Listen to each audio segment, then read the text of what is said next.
Acorla ye, yes muziki, beauté 100%. Zayala, alo zalaru wala be. Akole, wasala, karazele kone la love. Spete,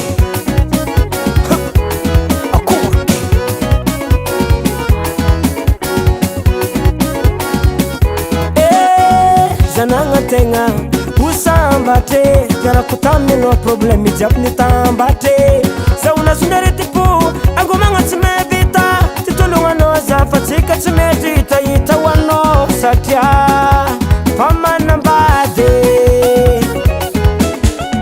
zananga tenga usambate kara kutamilo problemi japni tambate sa una sunderete pu angomanga tsimevita fatika tsimedita ita wano satya atika mila msitike karazani nyarka mvatinulo wasala jawabu zana tofwenga jako namazare kupomeme kwanga oye wasala be waro jawabu zana tofwenga jako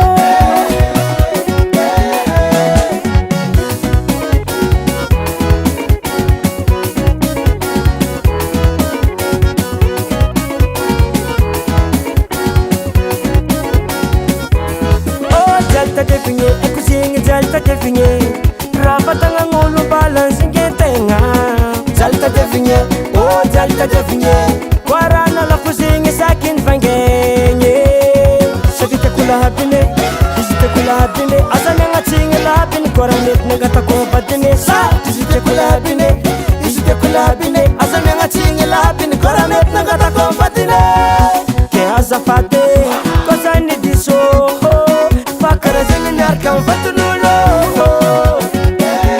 wasala jawabu zana tofwenga jako namazare kupomeme kwanga oye wasala be waro jawabu zana tofwenga jako eba kumuna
US Music. US Music. US Music.